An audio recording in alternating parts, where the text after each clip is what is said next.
Thank you for your patience, and thank you all for being here. I know you might say, why is the mayor thanking us for being here? We were requested to be here, but it's still nice to say thank you, and I certainly, on behalf of my colleagues, appreciate the department heads being here on what is not really a nice night outside. Let me begin by reading the warrant for the purpose of receiving from the city manager the proposed fiscal 2012 City of Lowell budget and for budget presentation from the city manager. Motion to accept the communication placed on file by Councilor Mercia, seconded by Councilor Dakota. All those in favor indicate by saying aye. Opposed to the vote. Let me read the vote. In City Council vote. Pursuant to Massachusetts General Law, Chapter 44, Section 32, the City Council of the City of Lowell acknowledges timely receipt from the city manager on June 9th, 2011, of the recommended budget for the City of Lowell for fiscal year 2012, with the understanding that any recommended revisions thereto, as may be submitted by the city manager at a later date and prior to the date of final approval of said budget by the City Council, shall collectively be considered the proposed budget for fiscal year 2012 for the City of Lowell.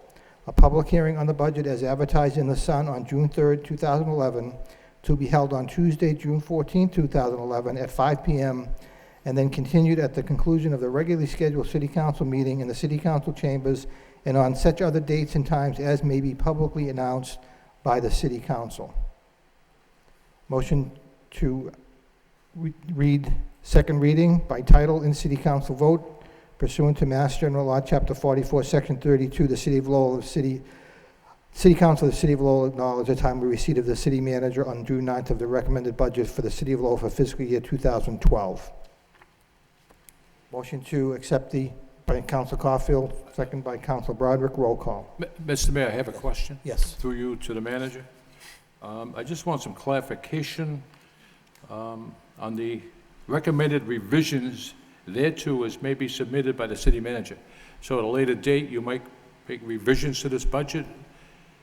I think, Councilor, I believe that's boilerplate language that's voted every year that sets forth that I can come back to the council. I have to come back to the council to make any revisions to the budget. But not to increase it? I could come back and increase it if... With the vote... With the vote of the council. Right. Right. Okay. Right. Similarly, just by way of example, I remember back in 2006, coming into the council and making budget cuts, and I'm sure all the department heads who were here at the time remember the budget cuts we made to try to cut down on the spending to hold the line on the taxes that year. So we came back and we made a revision to the budget that year. I don't believe we've done it any other year, but there is that possibility that we could do that at any time, that we could come back and amend the budget. I just wanted a clarification. Thank you, Council Caulfield. So we do have a motion. It's been seconded. Roll call, please, to accept to acknowledge the timely receipt of the budget. Councilor Broderick? Yes. Councilor Caulfield? Yes. Councilor Dakota? Yes. Councilor Elliott? Yes. Councilor Martin? Yes. Councilor Mendonça? Yes. Councilor Mercia? Yes. Mayor Milanazzo? Yes. Councilor Murphy? Yes. 9 yeas. At this point, if it's okay with my colleagues, I'll turn the microphone over to the city manager for his budget presentation. Thank you, Mr. Mayor. Manager Lynch. Thank you, Mr. Mayor, and thank you, councilors, for being here tonight for this presentation. As you know, we made a presentation to the council a few weeks ago or a couple weeks ago now, on the format that we were going to use this year in terms of the budget document itself, but also in terms of the presentation of the budget. The last year, we tried to do the budget at a regular city council meeting, and it became very difficult for us to spend the time in going through the presentation, having department heads here to respond to any questions. So we wanted to make sure we had enough time tonight to make that presentation, to take any questions that you may have. And I certainly recognize the council has just received the budget. It's literally hot off the press. I want to thank Moran for running these copies off today, and the DPD staff for binding them this afternoon. But, so they are hot off the press, and I expect that councilors will go over these over the weekend, and I'm sure they'll have plenty of more detailed and more direct questions on Tuesday night at the actual budget hearing, where we're also, I expect, to hear from the public. But we did want to set aside time tonight to give a presentation on the budget and take any general questions, or if you want to, the department heads are prepared certainly to talk about their specific budget and what they're trying to accomplish in the upcoming year. I would also note that in accordance with the council's request, and I'm happy to say that it was in line with certainly the direction of the administration. As you know, each year we've tried to make the document more robust in terms of information and understanding, or provide understanding of how the city's resources are allocated and used, and what that is actually, what it actually gets us in outputs.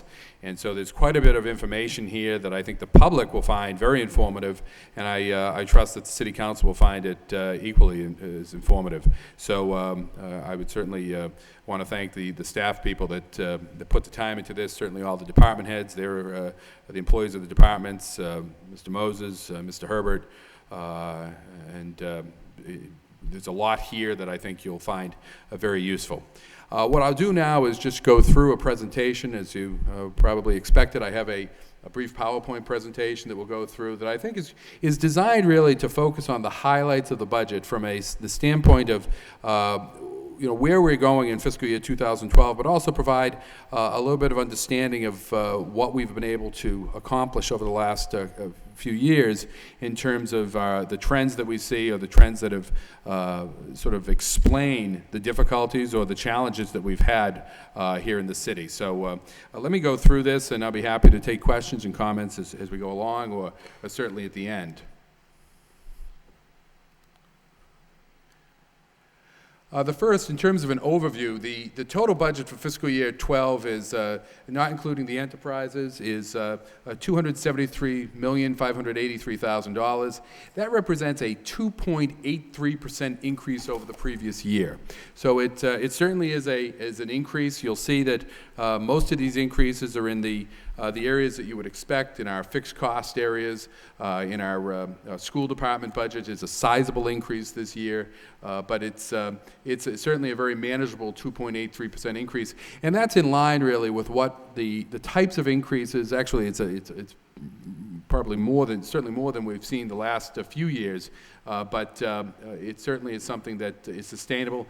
And over the long haul, it's substantially less than we saw in years back here in the city of Lowell. There were $1.5 million. The department heads know this, and I'm sure they're not happy about it, but there was $1.5 million requested that we did not approve. And so the budget that has been presented to the City Council tonight shows the areas that the department heads asked for more money, and they were already cut back in terms of personnel, in terms of expenses.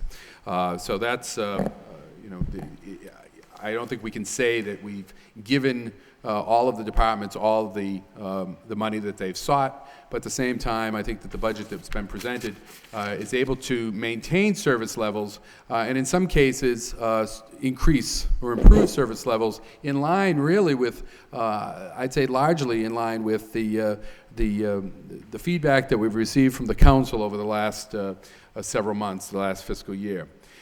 It does keep our excess levy capacity at $4.9 million. This is a policy that's been adopted by the council and by the administration, and it's in line with the strategic plan, so that we do put a limit on how much we're going to receive in tax dollars. We utilize this policy really to hold the line on the growth of taxation here in the city. So we'll start with the revenues, and those are much too small for me to read from here. The blue represents the property taxes that we receive. This is terrible.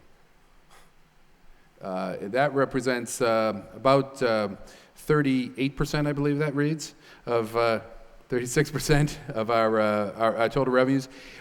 Lowell continues to be a city that's very much dependent upon state aid. We all recognize that. Chapter 70 represents that school aid represents the largest portion of our general fund revenues at about 42%.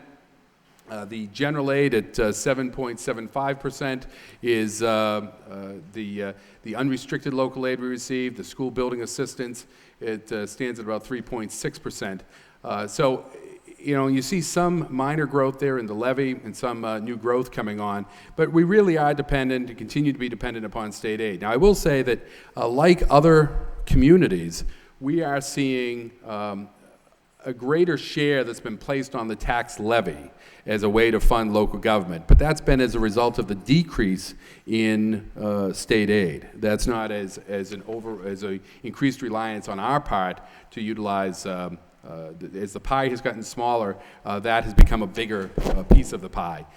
So that's been necessary, not only here in the city of Lowell, but across the Commonwealth.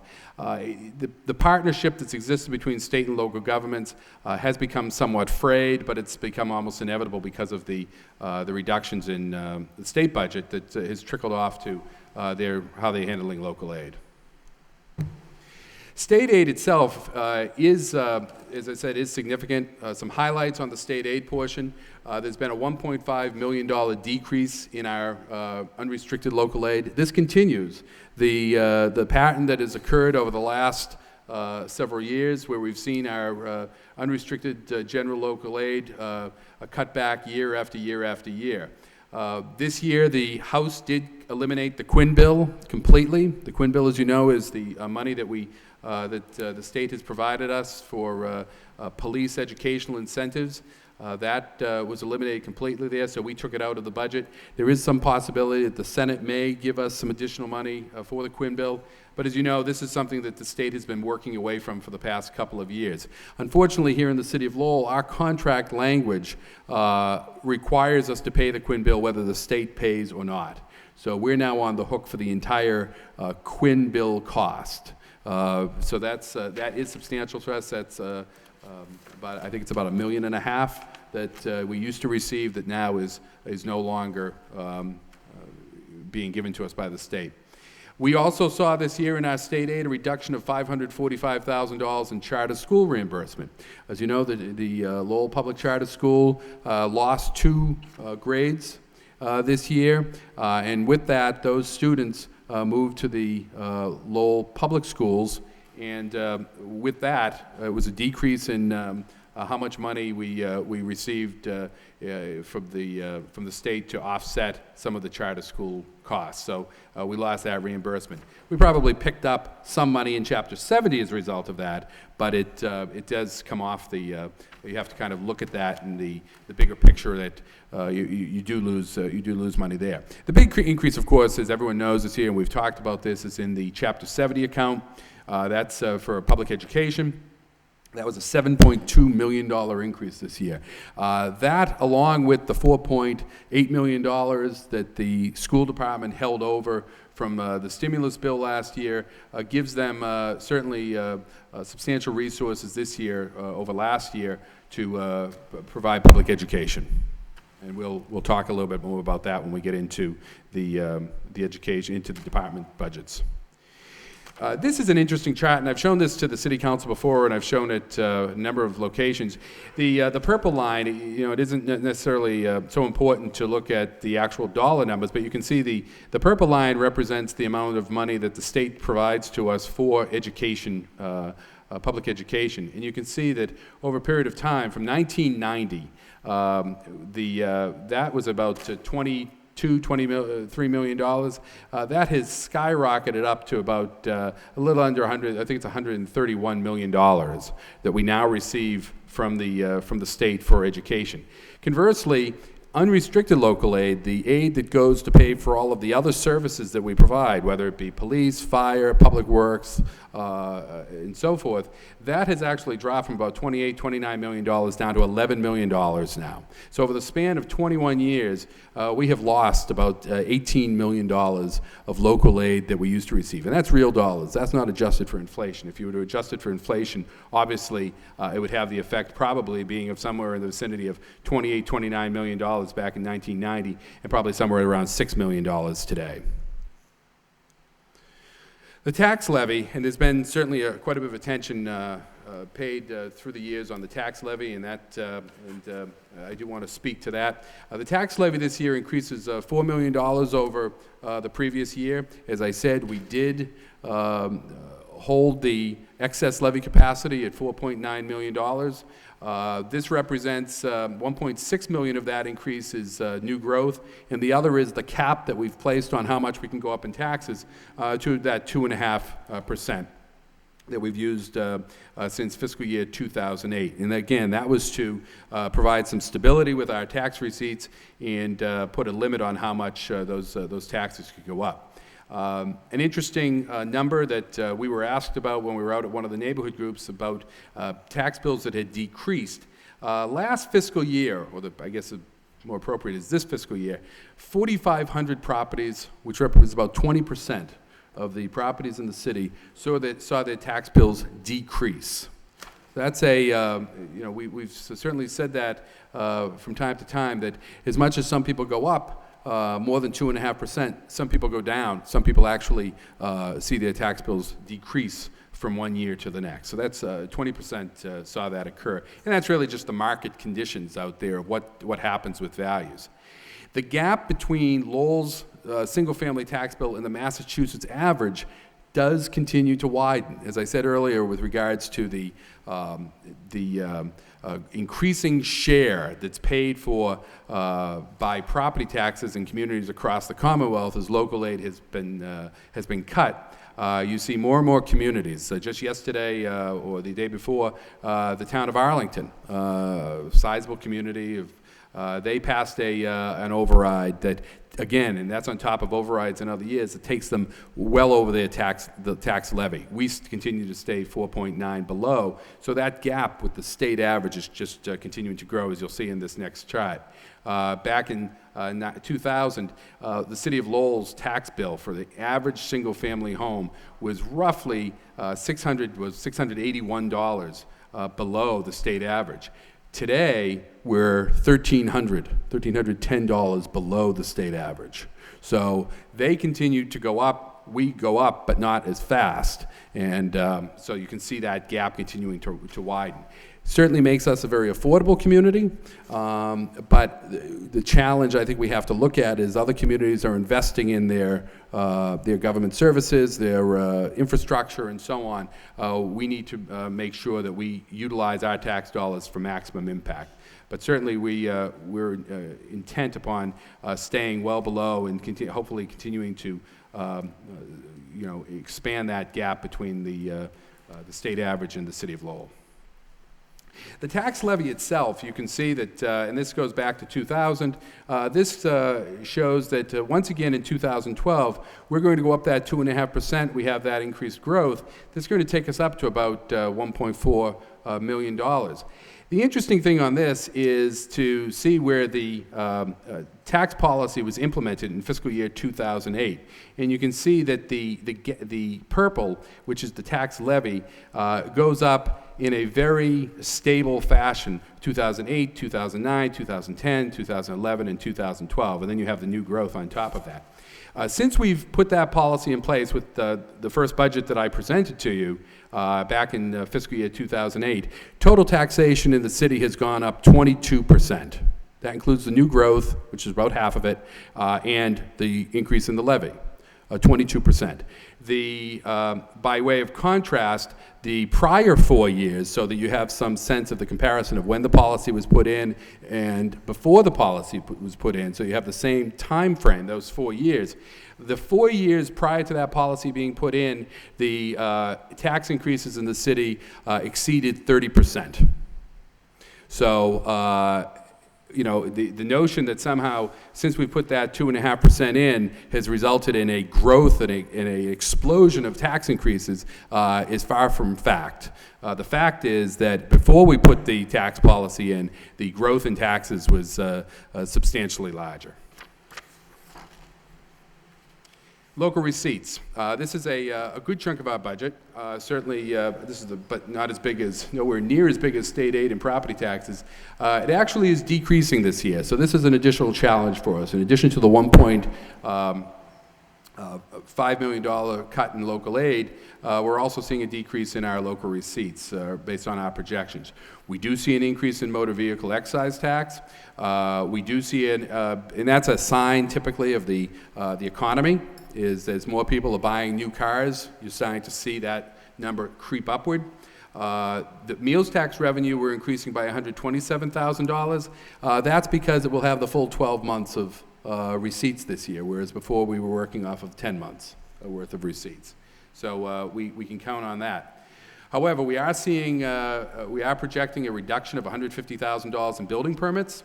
Last year, we received $250,000, or this year, from the Lowell General Expansion. That was a sizable project that we got that revenue.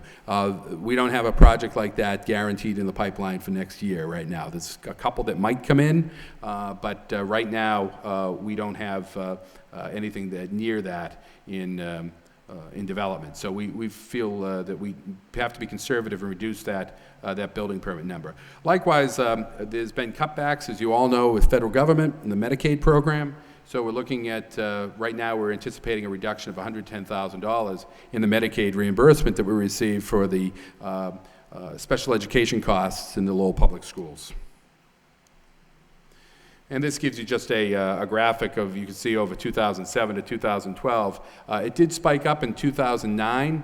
This was when the City Council adopted the new trash program, in which we increased the fees to eat into the deficit, the serious deficit that we had back in 2009 with the solid waste contract, or solid waste service. As you know, back when the solid waste program was put in place here back in the 1990s, the intent was to have the fee cover the cost of the service. And over time, as the cost has risen, the fee has not kept up with that. So there was an adjustment made in 2009 to try to deal with that, put in place the automated system, and hopefully encourage people to recycle. But you can see in 2012, we're actually projecting the local receipts to drop by that amount of money that I spoke of earlier. So that covers the revenue side of it. But of course, the big side of it that we have to be concerned with as well isn't just where the money's coming from, but where the money is in fact going. And so the next portion of the presentation tonight is on the expenditures. Obviously, this gives you sort of where the money goes. The biggest chunk of our money from the general fund goes to the schools. Over 50% of the budget goes to the school department. That has been the case for some time now, and that certainly reflects the commitment to the school system here in the city, and the local aid that we receive that has to go to education. Interestingly enough, the next biggest chunk of money goes to fixed costs and benefits at about 25%.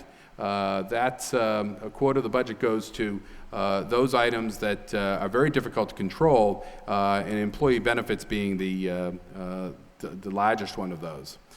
Payroll only represents 18%, other expenses 3.3%, and then you have the smaller ones like street lighting and trash removal, and claims and judgments and so on, and the snow and ice. Of course, the snow and ice issue that we have this year is the $2.8 million snow and ice deficit. We have been able to carve that back in this budget. Tom, how much would you get that down to? About $2.2 million. So we've been able to eat away with some revenue. We got some federal aid that we were able to put towards it, and there's some budget reductions or budget savings that we see in a number of departments that we are able to put towards that snow and ice, and we'll be coming to the council to transfer those money in the near future. But this gives you some breakdown of sort of what the money goes towards. In terms of long-term spending, this is an interesting graph as well, because I think it's important that we give some sense of what has happened over the last decade in terms of our expenditures. You can see we can break down the the spending patterns into three categories. The three-year period of 2000 to 2003, and then, of course, you hit that recession, so we start to see a decrease down. But those first 3 years, we saw a 10.8% increase in spending here in the city. From 2003 to 2007, a four-year cycle coming out of the recession, it was a 9.55. Now, I say it's coming out of the recession. You can see the actual drop there in fiscal year 2004 as we were dealing with the state aid reduction there that you would think that spending would have dropped perhaps more than that. It was really held up. And then you have the last 4 years, beginning with the fiscal year 8 budget that we submitted to you. The budget growth during that 4-year period of time is just 1.25%. So a question I know has been put to me in the past: how much is spending grown over this period of time? And it's just that 1.25%, a very, very minimal amount. Now, that's non-enterprise spending. Enterprise spending is obviously more than that, it increases that, but the enterprises pay for themselves, and many of the enterprise costs are, in fact, attributable not to the immediate year, but actually going back to decisions that were made years before in terms of the CSO project or the early garage, and those obviously trigger in increased spending in those categories. But just these last 4 years, beginning with the fiscal year 8 budget, that's a 1.25% increase. It's important that the council hear this, that the decisions that we've all been making over the last several years are certainly showing payoffs. Just a number of these. The streetlights. That's saving us $285,000 in operating costs this year. The capital purchases that we made with our equipment. Yes, we're spending more money doing that, but in fact, that's allowed us to reduce our maintenance costs in a number of areas. And you'll see that when you get into the budgets in Public Works, that we're actually cutting back on our maintenance costs. The actions that we've taken to stabilize our finances over the last a few years with putting money into reserves and having a defined tax policy and all the actions that we've taken to improve our overall financial management have allowed us to improve our bond rating, and that allowed us in fiscal year 11 to go out and do some refinancing of some of our debt at much lower rates than we had received when we were working with a bond rating that had gone down. So this is, again, an action that the council, through the financial policies and the actions that you've supported, has allowed us to save the city money and allowed us to reduce the amount of money that we have to spend. And of course, there's the personnel reductions. As you know, we've eliminated in excess of 100 positions. I think it's 112 positions that we've eliminated. That's bringing us about $5.5 to $6 million a year in savings, just in payroll costs. So that's substantial. In terms of our fixed costs, excuse me, we break down the budget into several different categories. The fixed costs of that second largest group behind the school department.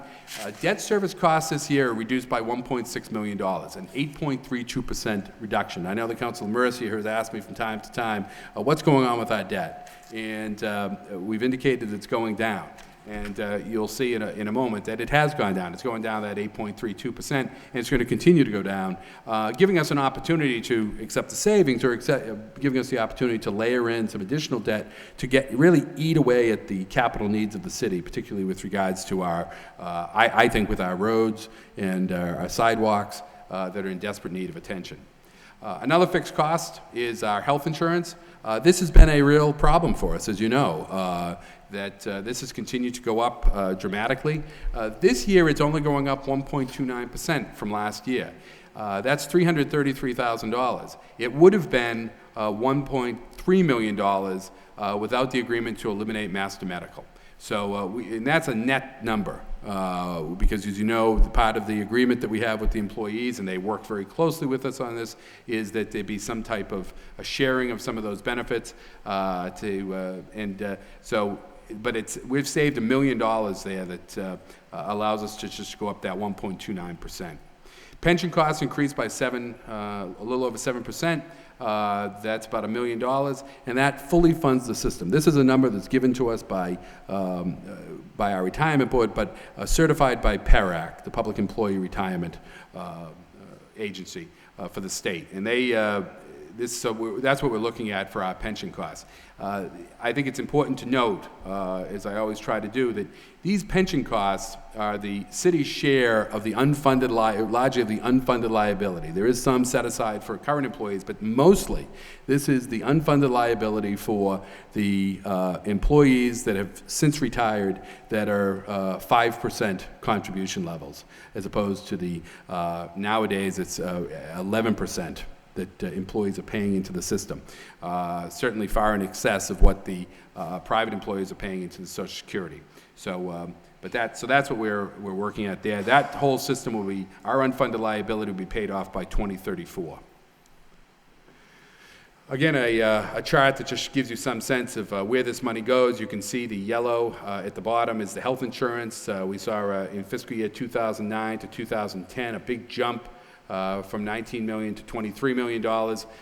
As you know, one of the issues that we have with our health insurance trust fund was that in fiscal years 2005, 6, and 7, it was not adequately funded. Premiums were only going up 2% for the employees, but also for the city. And they should have been going up at 9 or 10% at that point in time. So it provided some flexibility for us for the city at that time, but sooner or later that has to be made up. And that had to occur in fiscal years 2008, 2009, and 2010. Since that time, we've been able to stabilize, and this year, of course, we were only looking at a 5% increase in premiums, and that 1 point some odd percent in actual budget growth because of the elimination of Master Medical. The green represents the debt service. As you can see, that as a number that gets smaller and smaller, and then finally the pension, which it does go up this year.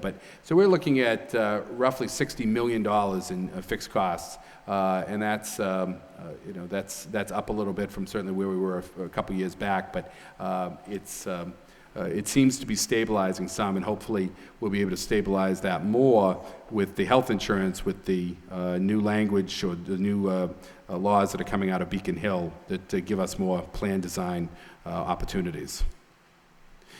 This is just elaborating on the debt service. You can see, for councilors that have been here from the early 90s, you can see the school projects that are in the blue are becoming a smaller and smaller portion of the debt service as those are paid off. And of course, the black line that goes across is the school building assistance money that we receive, and that drops as well.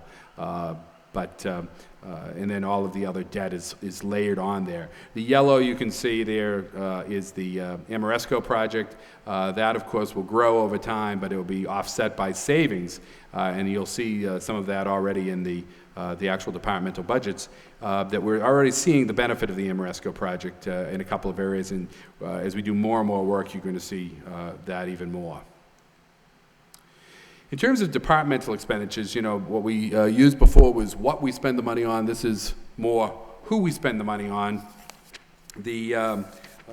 This shows you basically what I think you already know, is that the single largest department that we have here in the city is the school department. They represent 50% of the budget, as I indicated earlier, and what we spend it on. The next two departments are our public safety, and that's certainly been a priority of the city council.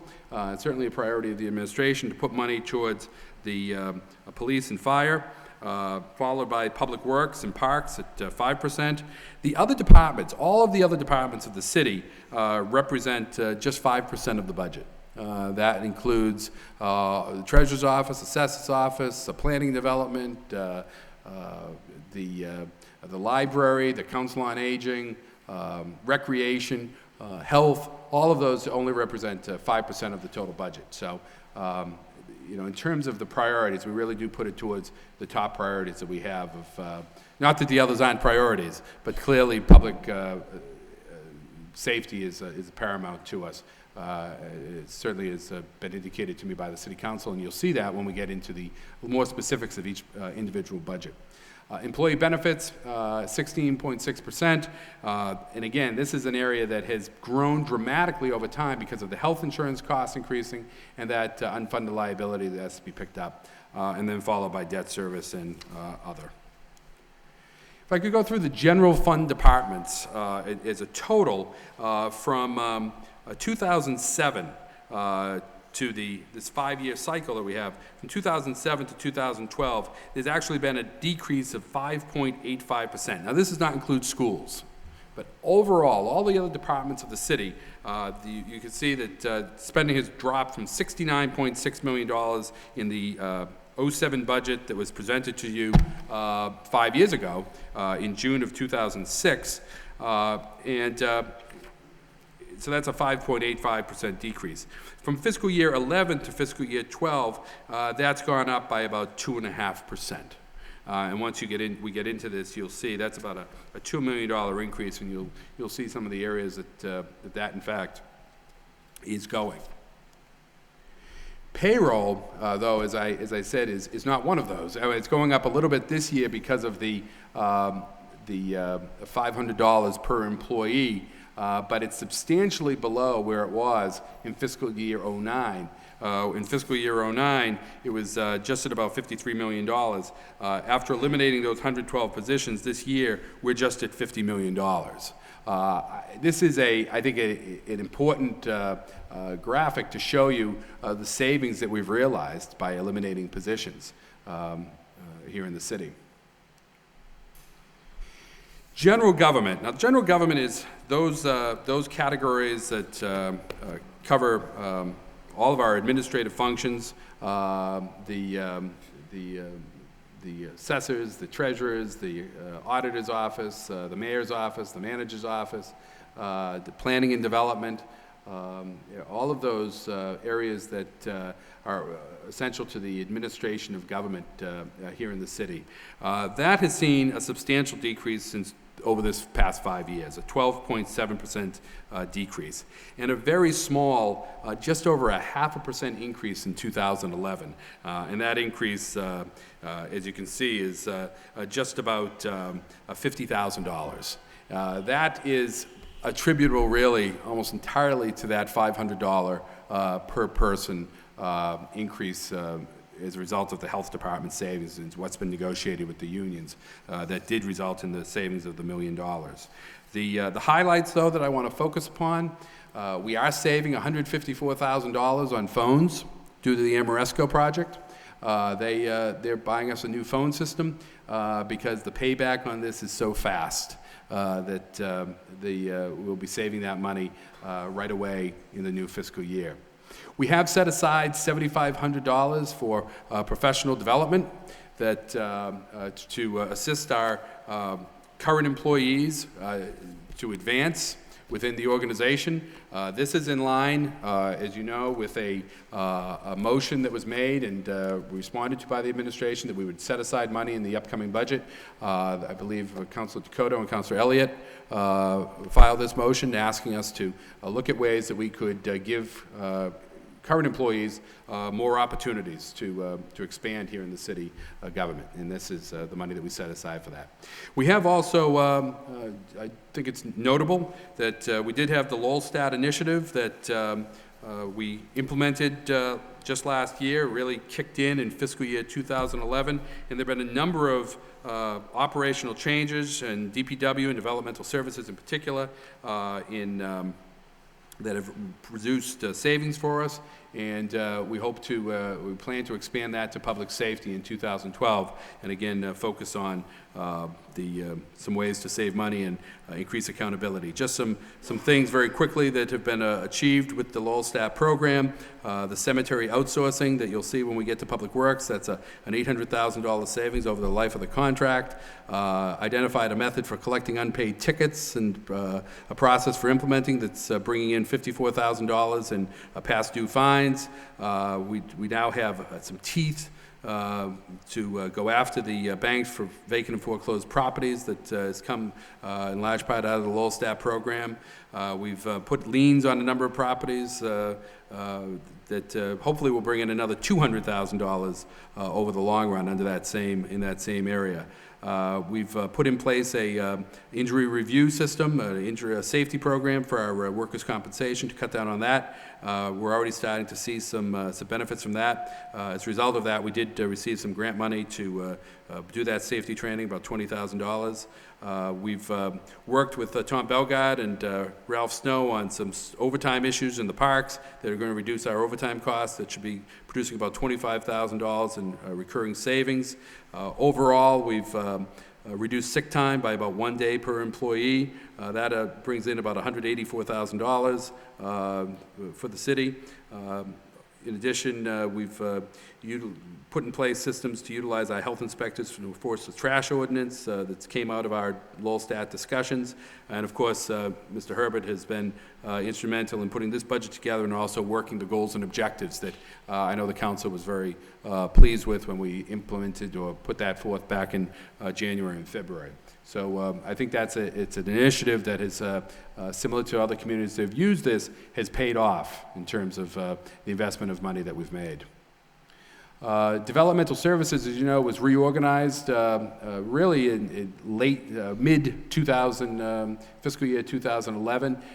We anticipate with the budget that's before you that those earlier successes are going to be expanded and they will continue. That we know the coordinated and accessible permit and review processes that we're getting very good feedback from residents and developers.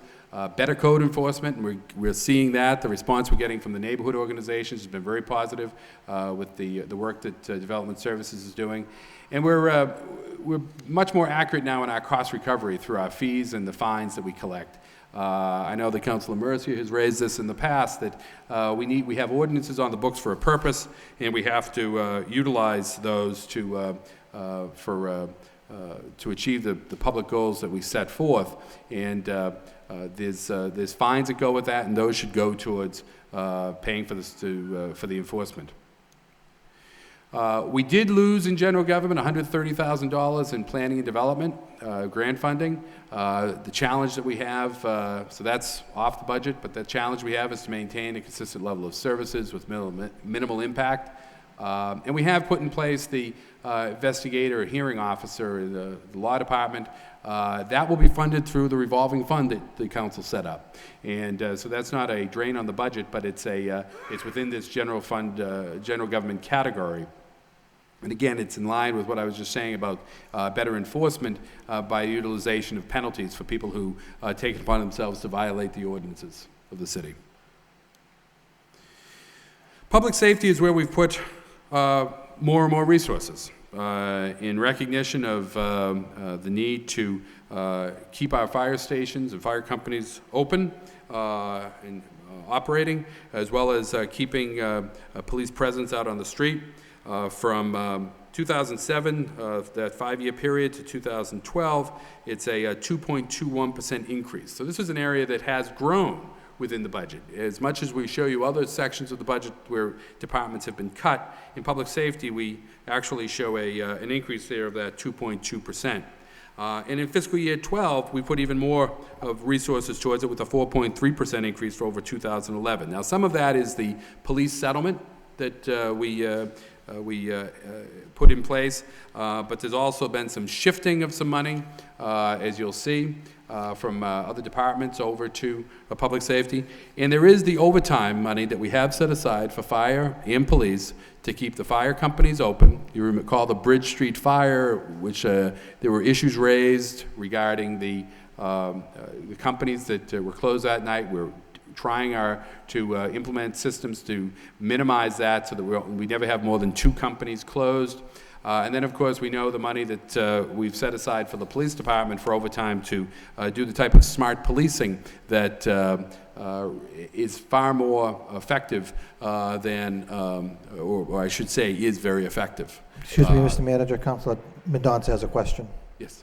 Well, you're just saying increase from 2007, but the chart and numbers show a decrease, so something's off. The 2007 to 12, 211 And then 2007 to to 2012, 2011. and then 2011 to 2012. I'm just saying you show a 2.21% increase from 2007.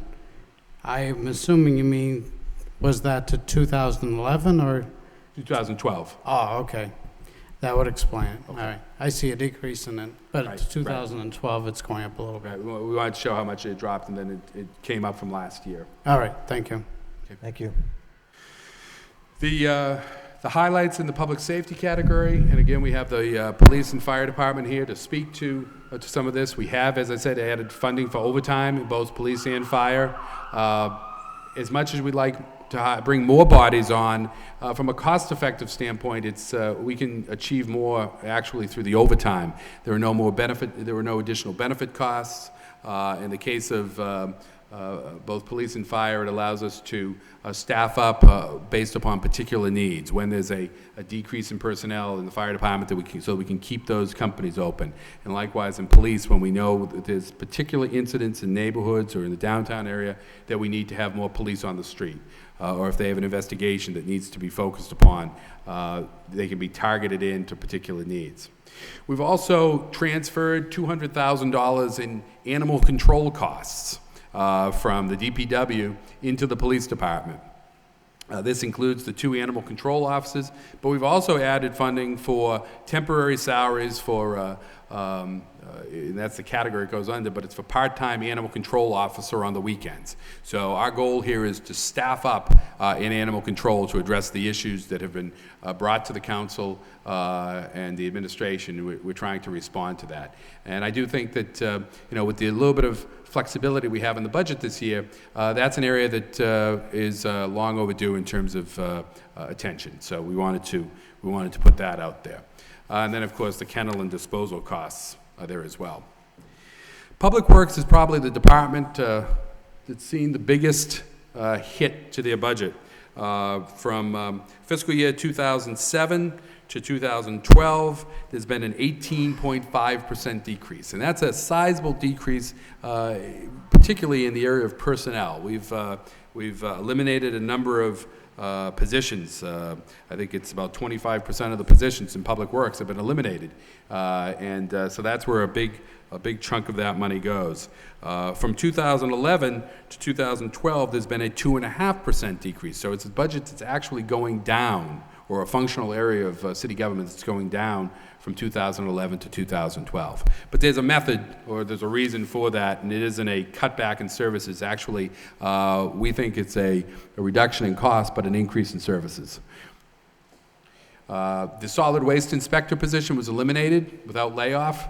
That solid waste inspector is now one of our top performing building inspectors and is doing quite well there, but we were able to eliminate that position. And what we've done instead is we've put the solid waste inspection responsibilities on our health inspectors. We have more of those inspectors that can be out there covering more of the city to enforce our solid waste ordinance. I'm sorry, Council Caulfield? Thank you. I just have a question. I have many questions, but on this particular issue, the recyclable inspector.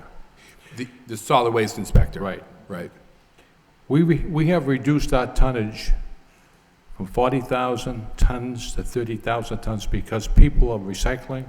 Right. And that inspector was out there inspecting the barrels and so forth. I was at a property Sunday, and I called the Lowell police, and a constituent was on Plain Street, and you would not believe, Mr. Manager, the refuge that was there.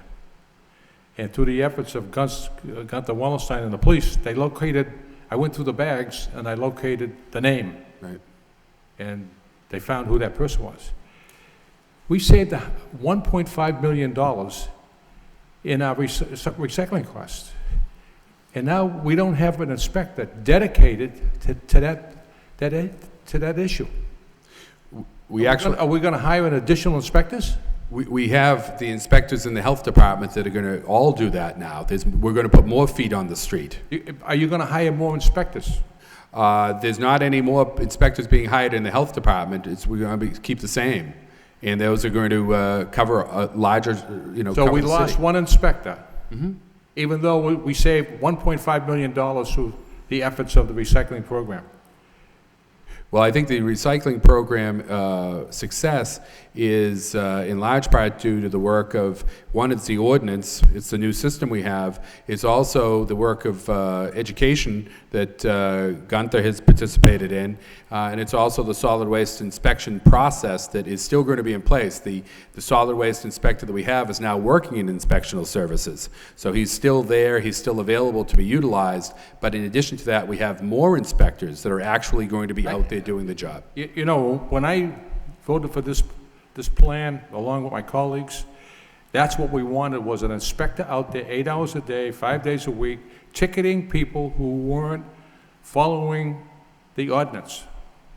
And now I see barrels with the covers open and there's debris everywhere. We don't have that inspector doing that. And it's penny wise and pound foolish, as far as I can see. If we're saving $1.5 million, what's a $45,000 a year salary? Again, we're still achieving the same goals by utilizing the health inspectors that we have. I'll show you these pictures after this meeting. That'll be I'll show fine. you the pictures. Thanks, that's all I have to say.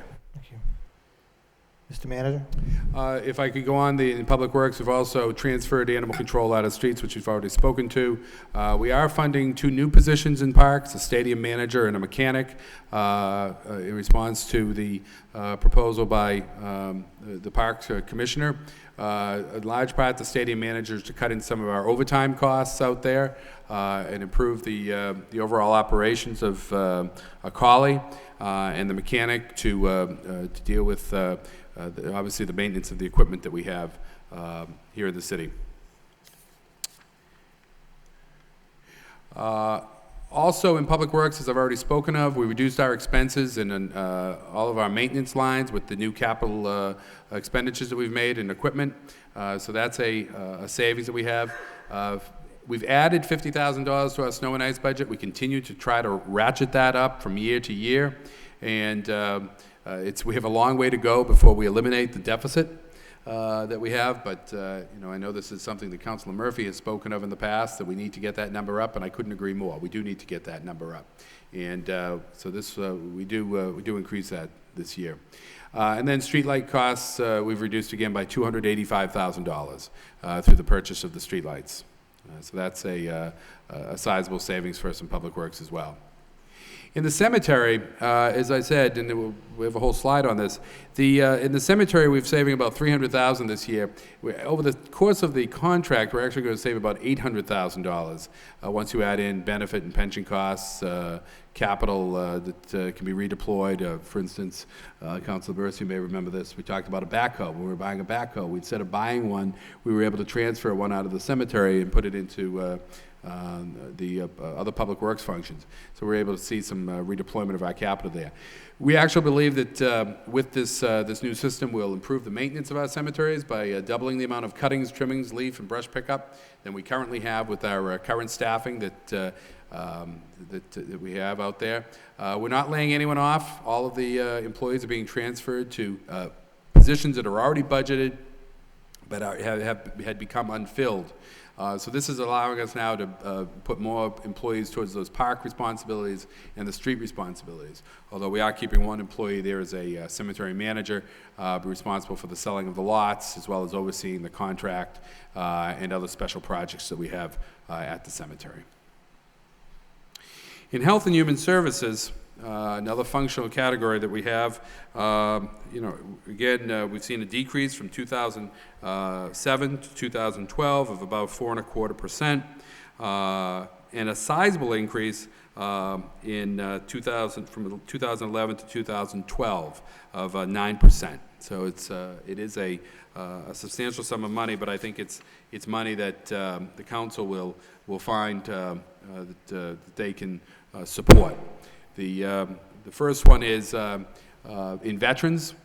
with such a small budget, when you increase it by these types of amounts, you do see large percentage increases. But in veterans, we're increasing that budget by $175,000 for veterans benefits.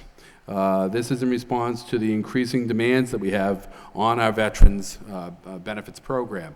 This is in accordance with state law, but beyond that, it's the right thing to do to have the veterans agent able to put the money towards the needs of our veterans. We do get a 75% reimbursement on this, but there tends to be a couple-year lag. So although we're putting the $175 in next year, we'll see that coming back to us in fiscal year 13 or 14.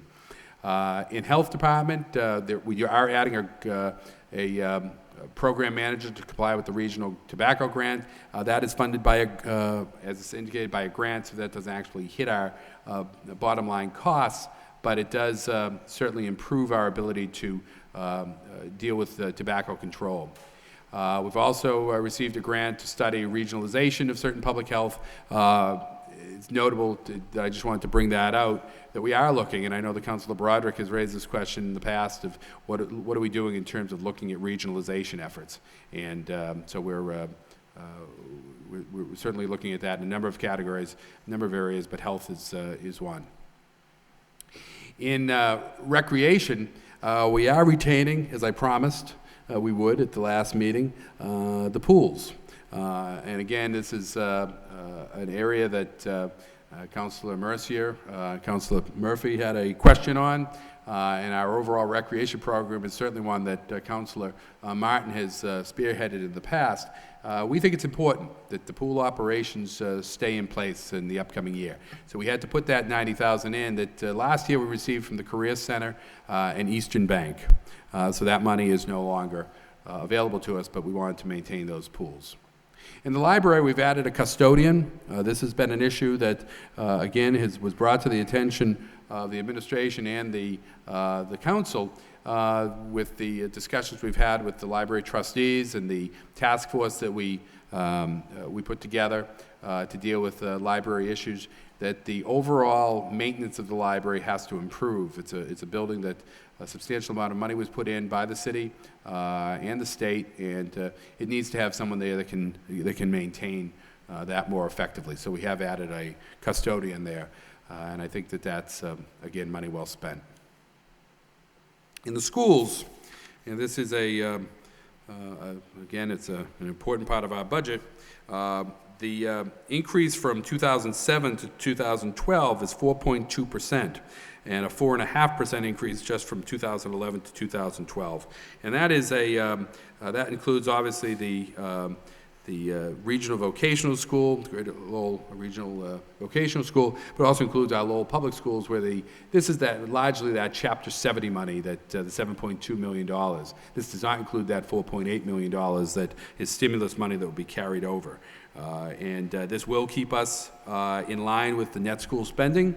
If you recall, this past couple of years, we were able to achieve that net school spending for the first time since it was put in place in 1993. So we went some 16 to 17 years without achieving it.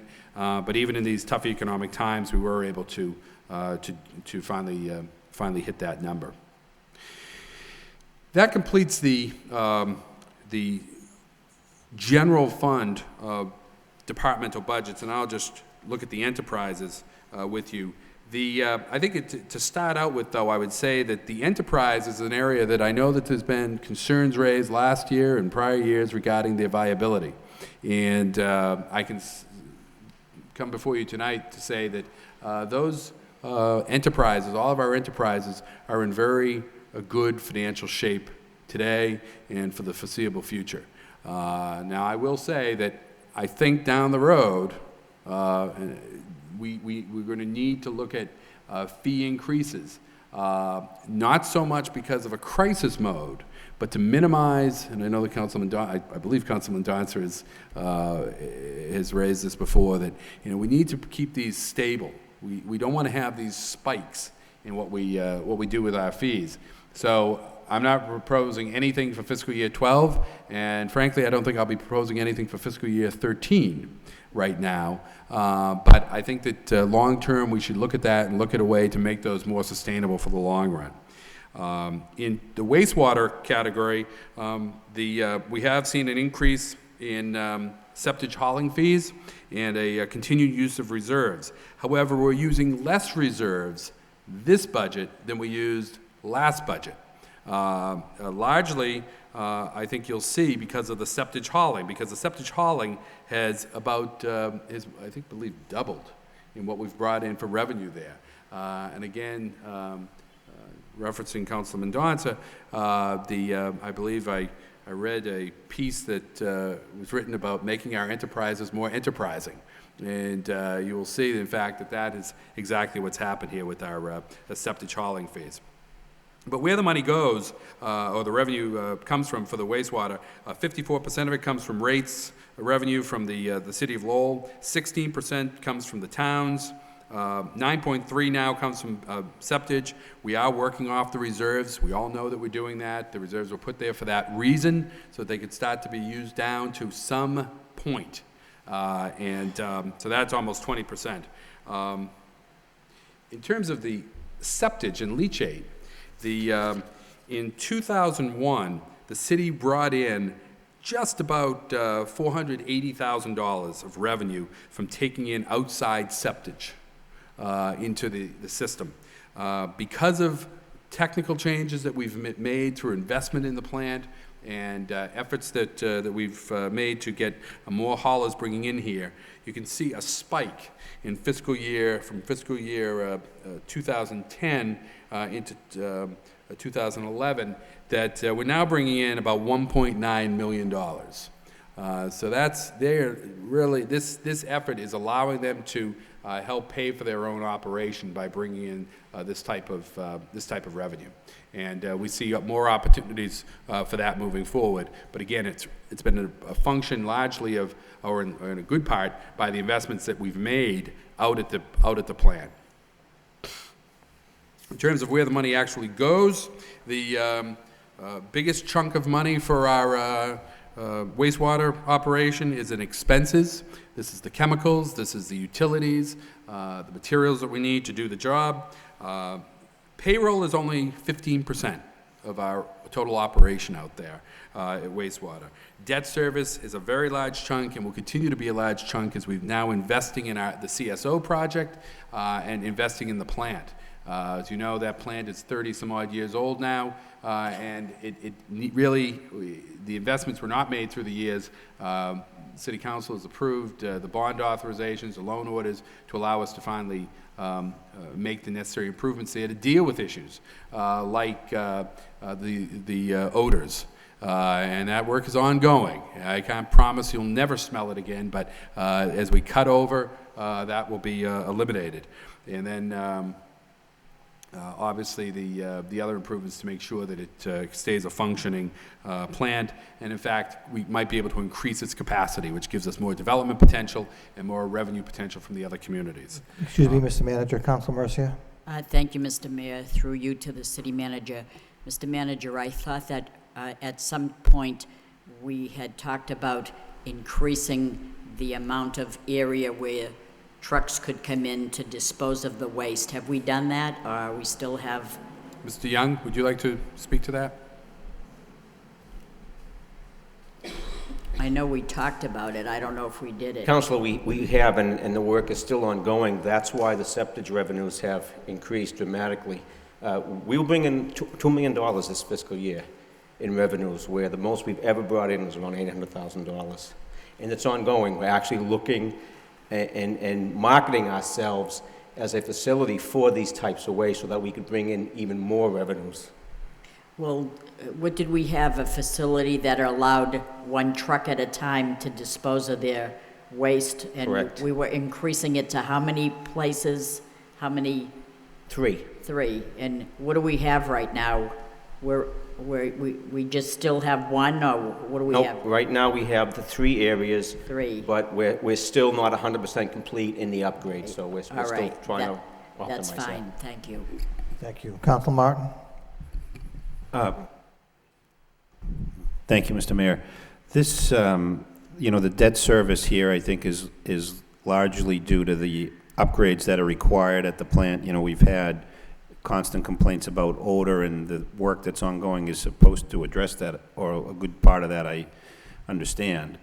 My question is, where are we with the consent decree? I know people at EPA have been forcing a lot of this expenditure on the city, and we don't necessarily agree, I think, as to where we think the dollars can be best spent. At least as of a few years ago, there was a little bit of dispute about that. So if we're facing these, continuing debt service increases over time, I'd like to know that we're going to satisfy the federal government that they think we're living up to our court-mandated obligations here. I think we have several different issues in play here with Don't Go Too Far, Mark, that I think we're trying to achieve with some of our capital expenditures. Obviously, there's the consent order that we've been working with the EPA on, and we have a new agreement in place that we're doing, and it does allow us more flexibility, and Mr. Young can speak to that in a moment. We also have flexibility to deal with the problem areas that we see them, and that was something that the city was very successful with, and Mr. Young and his group were very successful in working with the EPA to allow us to go off into neighborhoods that we had particular drainage issues and be able to handle the CSOs in those areas. We also have the issue that we have to look at, though, with regards to mandates that have been placed upon us, or requirements that have been placed upon us, the flood control. The improvements that we've had to make at the levee, at the that pump station out on the VFW. We do have a plan that we're developing and working with the Army Corps of Engineers and FEMA to make that part of our overall CSO strategy by moving to a facility a little bit farther up the river, closer to, or downriver, closer to the Duck Island plant, that will allow us to deal with those flood issues that, again, need to be addressed. And then lastly, as I indicate here, the new stormwater permit regulations those are coming from the EPA. Those will have additional costs that we're going to be looking at in the long run. So this area of wastewater is going to continue to be a budget issue for us, for this enterprise, which is why things like the septage, like the efficiencies we're making with energy costs out at the plant, and trying to put in place, different strategies within the city for permeable pavement and implementing those types of practices, environmentally friendly practices, are going to be very crucial to us to helping to control the costs. But Mark, if you want to speak to the consent order with the EPA on the combined systems. I think, Council, as you know from the numerous presentations that we've made for you in regards to CSO, it's still an ongoing process. We haven't fully complied with the EPA consent decree, and that, matter of fact, they're looking at us doing it in phases, and we will be approached by EPA to continue the phases that we're doing. It's something that the city will, and wastewater will have to deal with for quite a few years into the future until we comply with that mandate. I mean, are they still talking about 100% separation? No, they're leaving it up to us to determine the method, and I would never recommend 100% separation. It would just be too costly. There's other things that we can do in lieu of separation. Okay, all right, thank you. Thank you. Mr. Manager? In terms of the other the expenditures that we have here, the other one I think I was just going to speak to is, I said payroll was about 15% and benefits of 7.6%. Just for anyone that's looking at that and saying, wow, benefits are a huge chunk compared to payroll. That includes also our retirees that have come out of wastewater. We bill off any costs associated with those former employees to this enterprise, so it's not a drain on the general fund budget. Parking is an area too that we're seeing some very some good things happening, in large part due to the work of Chuck Carney and the investments that we've made in our meters, or as we now look at them, our kiosks, and particularly now that we have our video tutorial that Councilor Mercier asked us to produce to show people how to use those kiosks. But you can see that we're doing quite well in our meter revenue, and you'll see that in a moment. But 69% of our money comes from our garage lots. Those are occupied during the day, probably somewhere in the 80% range. So we still have some capacity there, but certainly as the Hamilton Canal project moves forward, that's going to fill up the early garage. The Judicial Center is going to fill up the early garage. There's going to be increased demands on our parking, so we need to be able to develop a strategy to deal with that. Fine revenue is at 18.9%, 19%, and meter revenue is at 11%. We have seen a 60% increase in meter revenue between 2011 and 2012, representing about $245,000. And you can see just by this chart that the meter revenue is the maroon color that spikes up there is 2011. You can see it's far exceeding the 2010, which is in blue, the 2009, which is yellow, and the 2008, which is in red. We're just cleaning up in terms of these kiosks.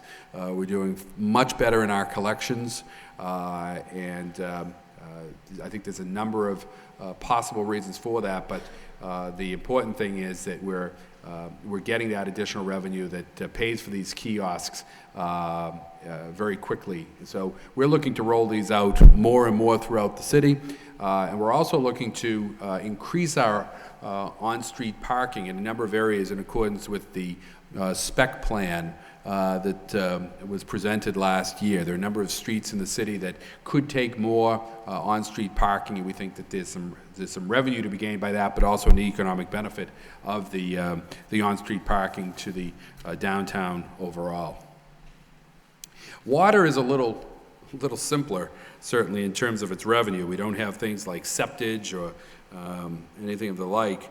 But we have 97% comes from just our rates.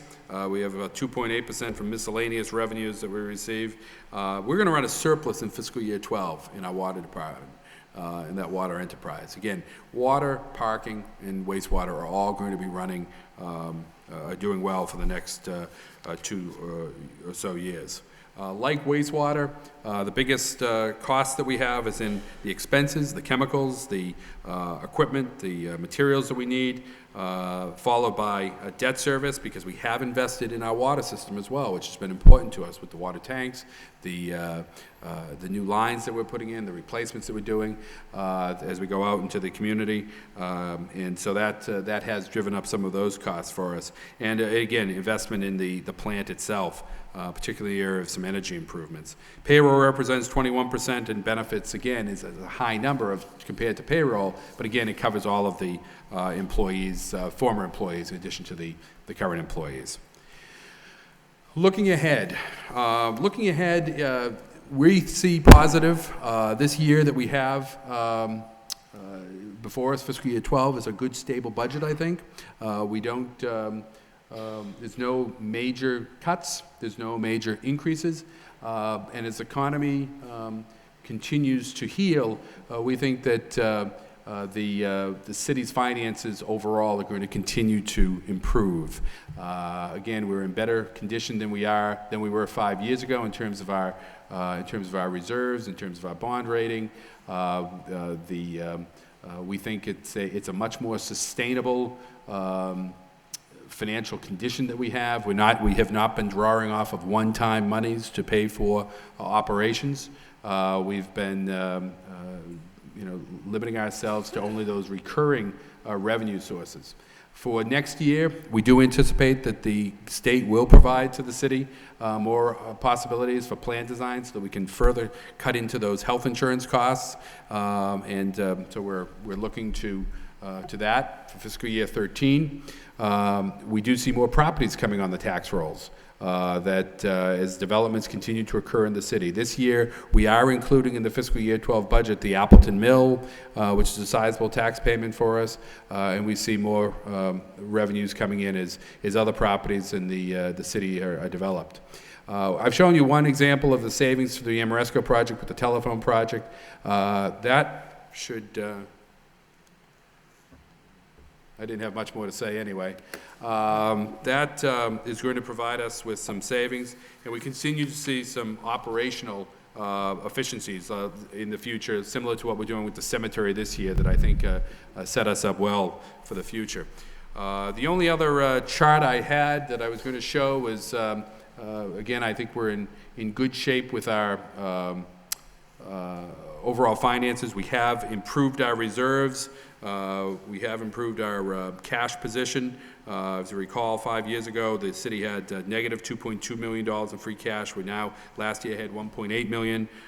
We've actually increased our reserves from about $7 million up above $11 million now, in large part due to the money that we put in our stabilization fund. We used to have $30,000. We now have about $1.8 million. Those are all positive signs for the city moving forward. So that's my presentation. I anticipate that there will be certainly some questions tonight and many questions on Tuesday night. The department heads are here to answer any of the questions you might have, and I certainly will do my best to answer those as well. Councilor Caulfield. Thank you, Mr. Mayor. You're right, Mr. Manager. There'll be a lot of questions Tuesday on the budget. I just have a few tonight.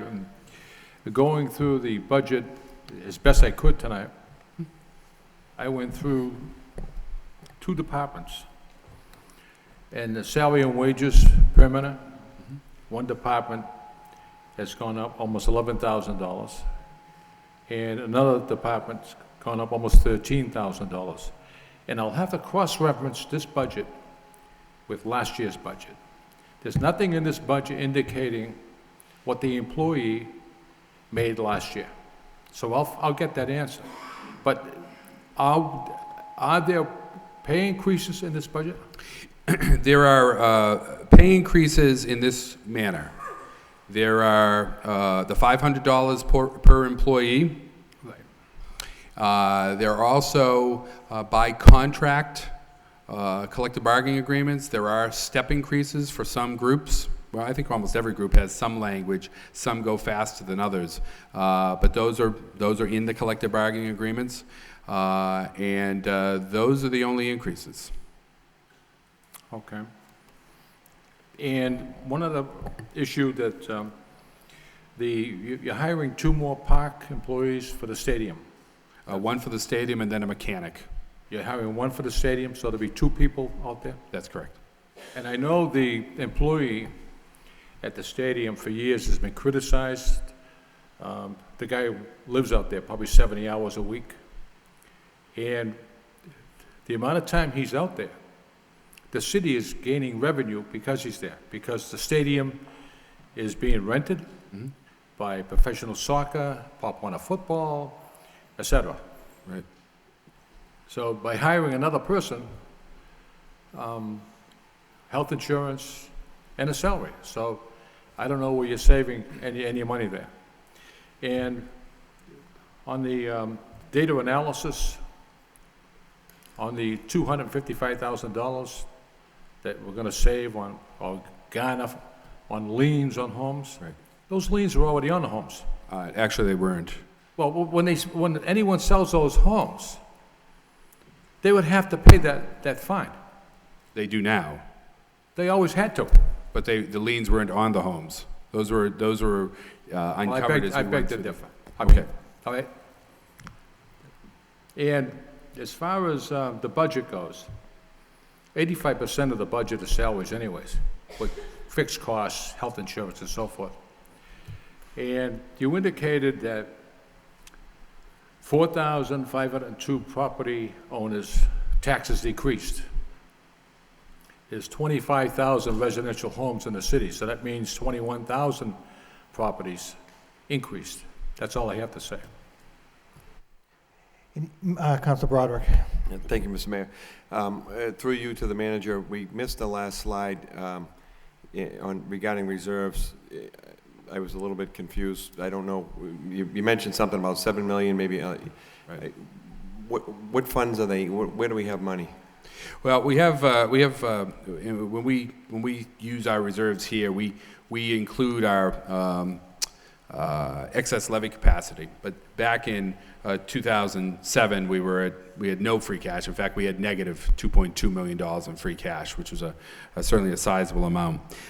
We have at the time we had a $30,000 amount in our stabilization fund.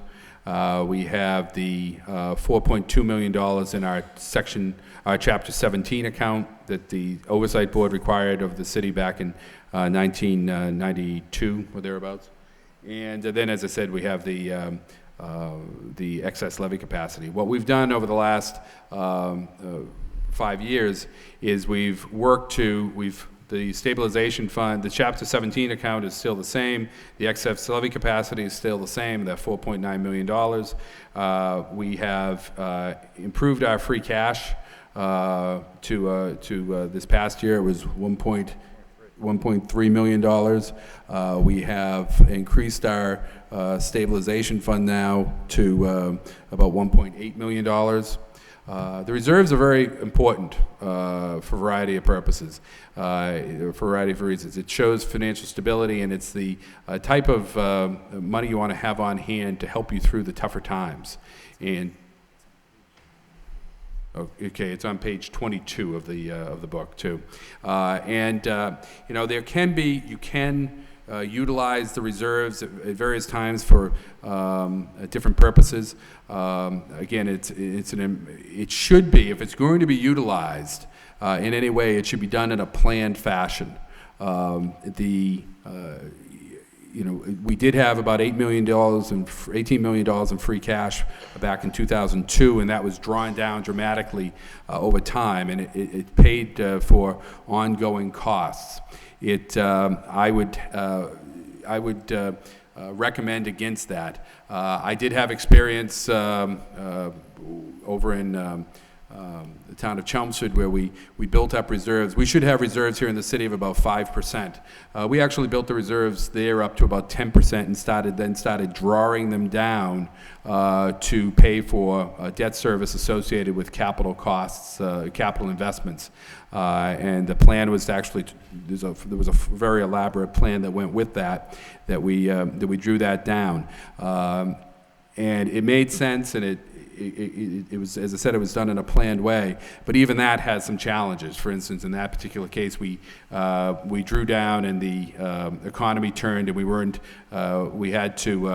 we missed a couple of target numbers in terms of how much money we had on hand, but at least there was a planned use of those monies that could then be adjusted accordingly.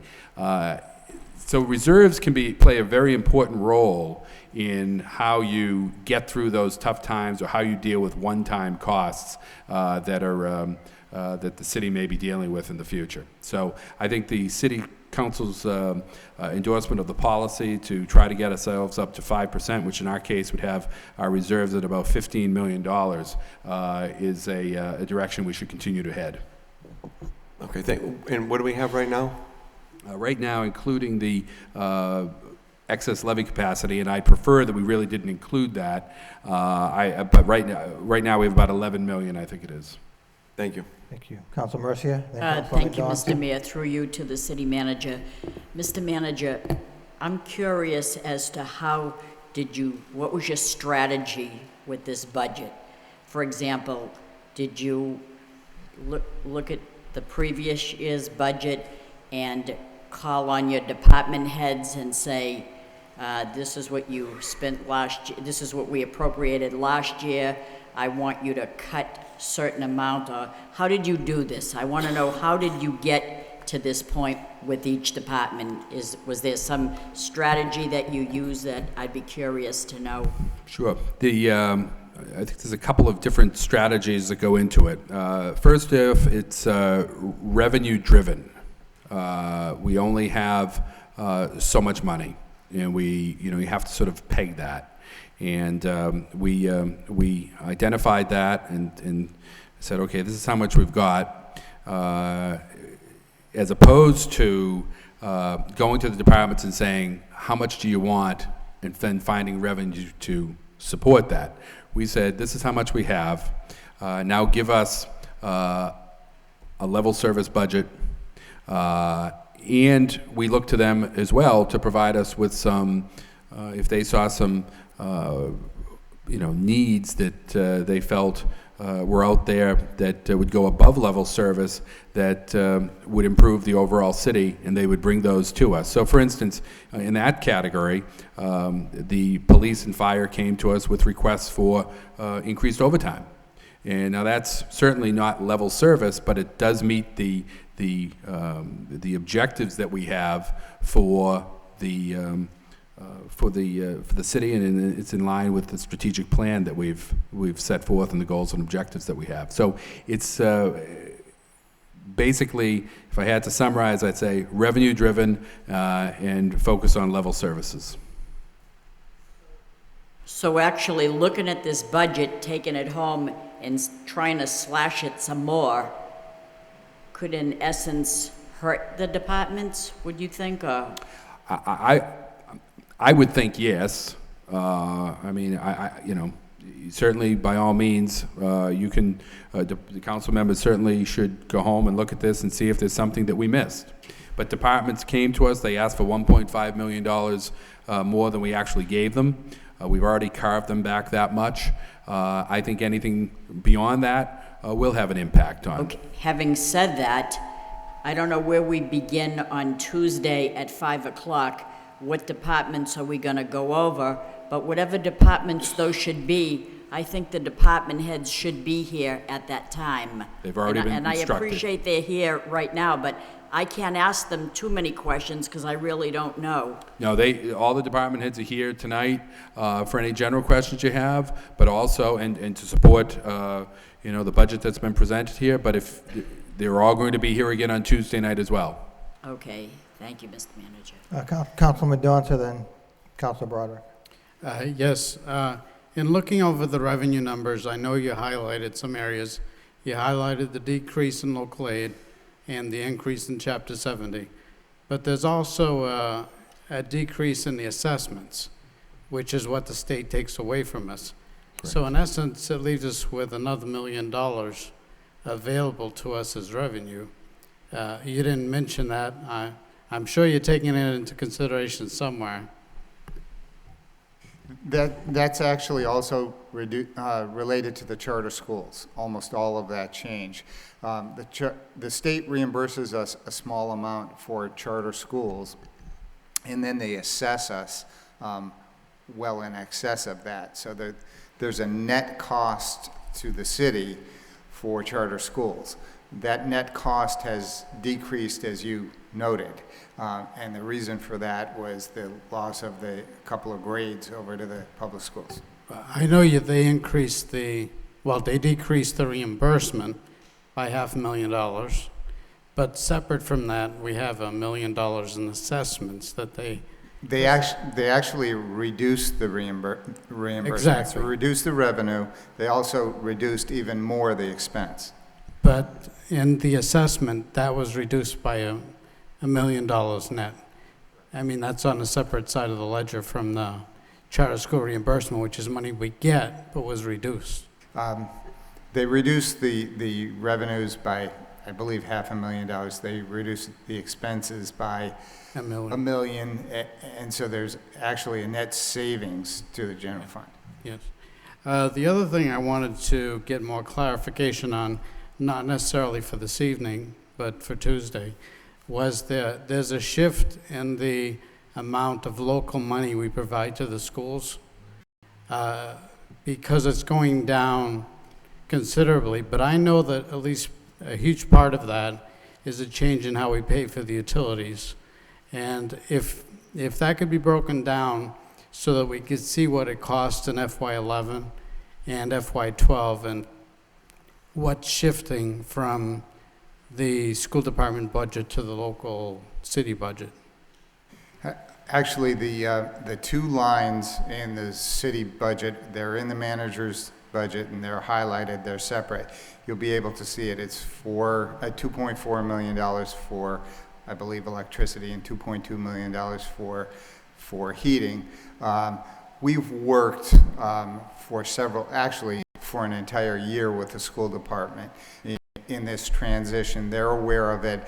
You'll see what appears to be less of a funding to the schools, but we've made an adjustment for this $4.6 million. They've built their budget around this and this communication before the budget was actually approved last year and continued. As a matter of fact, I spoke with Jay on the phone last night. Just wanted to make sure everybody's okay with their budgets. Yeah, I was just thinking it would be good if you could just provide us a summary, because if we look at the separate pages, we see the decrease in the amount of funding we provide on the school department page, and I'm sure on the utilities page we'll see an increase in what costs we've assumed as a result of that. But if it just be summarized for us, We can do that. especially so we could see the difference from FY11, FY12, it would be helpful. Thank you. Thank you, Council Broderick. Thank you, Mr. Mayor. Manager, we just got this tonight, and it's difficult to flip through it and really get much out of it right now. But we talked, and Council Murphy was a big proponent of this, of moving towards performance-based budgets and strategic goals and objectives. What should we expect in here? How is it, if you could explain maybe just Cliff Note version, how is each department tied in with that and in reference made here? Do you want to speak to that?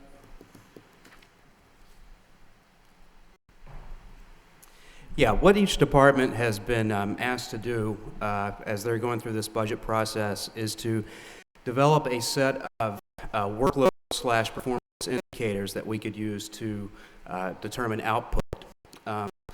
Concurrently, we've also been doing the strategic goals process that I believe culminated in the acceptance of the strategic goals and objectives document in February of earlier this year.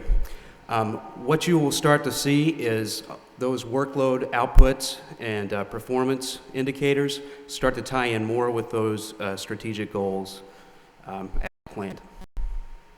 Okay, and lastly, in this section for the strategic goals, Mr. Manager, it numbers them, but it does not identify what they are. We all have them from our meeting, but if we could maybe repost that online or attach it to the budget when you put it online for folks at home. Sure. And others that may not have the benefit of the information we do. Thank you. Yes, we'll do that. Council Murphy. Thank you, Mr. Mayor. Just a correction on page 188 under debt service. It lists the Rogers School roof at 1.36 million, but I believe that was reduced down to 760,000. We'll check on that. Rogers School Roof, page 188. Yeah. It was. And then two questions through you, Mr. Mayor, to the.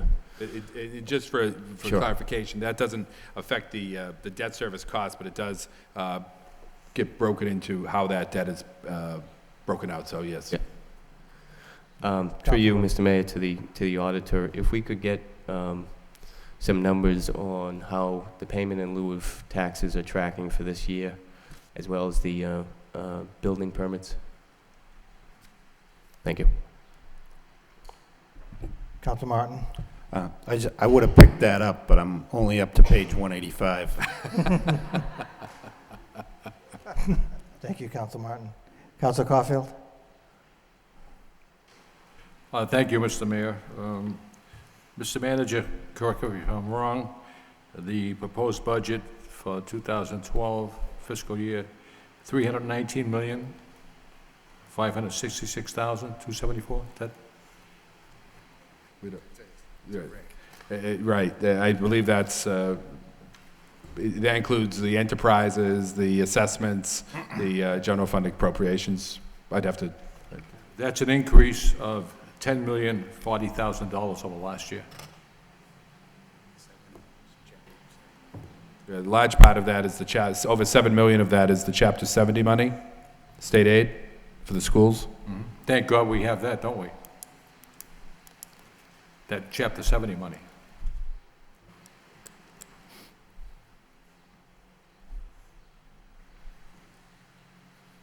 Any more questions this evening for the administration at this point? Councilor Elliott? Thank you, Mr. Mayor. Mr. Manager, Mr. Mosey, you indicate that the snow and ice is down from 2.8 to probably 2.2 as a result of savings from this year's budget that you're going to apply to it. Actually, for two reasons. We applied for and got FEMA assistance, so we'll be moving some of the expenses off the budget into a FEMA reimbursement account. And Is that that's the 265,000 on page 21? That's what it says. Okay, that's fine. Okay, and the other big portion of it is identification in the fire department of some turnbacks in their budget that we will be, as we approach year end, transferring that money into snow and ice. We're continuing to try and reduce that even further. Okay, and that's good news, and that was part of my question. Unlike last year, though, we were able to use free cash. This year, that's not the plan, and this will have to be raised on the recap. Actually, we didn't use free cash last year. We had that 1.3 million that we, through turnbacks, we were able to eliminate, but no, I understand your point. It's 6 to 1, half dozen the other. This year, we will have something in all likelihood, that has to be carried in. So this 2.2 or something thereof is going to be raised on the recap after. That's So it's outside the levy limit. That's correct. In addition to. It's not outside the levy limit. It Okay. has to be carried inside. There is another community. There is a community that tried to do that. I believe their voters went and voted to pull it outside the levy limit. We are not doing that. We're including it within that levy limit. So effectively, it's a great point. Effectively, that 2.2 million eats up all of the levy limit increase, the 2.5% increase. Okay. And I guess on page 22, I guess I agree with you, Mr. Manager. You include the 4.9 as a reserve, and if you're saying the ability to tax an additional $5 million as a reserve, I'm not sure if that's a fair assessment. So I can empathize that you're troubled with it, because I don't think it's an accurate depiction of what our true reserves are. But it isn't. We use it as a means to show that we've got some capacity in the event of emergency, but it's not our. I'm happy to hear that you agree with me on that. We need to set aside a real $15 million of reserves. Right. Real $15 million. right. So that's good to hear, because the ability to tax is not a reserve, in my opinion. But okay. Thank you. Thank you, Councilor Elliott. Anyone else this evening? Hearing none, I'd just like to remind my colleagues and the department heads and the viewing audience that the public hearing is Tuesday at 5 p.m. And again, I want to thank you all for being here. Thank the administration for putting the budget forward. And motion to adjourn by Councilor Dakota, second by Councilor Broderick. All those in favor signify by saying aye. We stand adjourned. Thank you.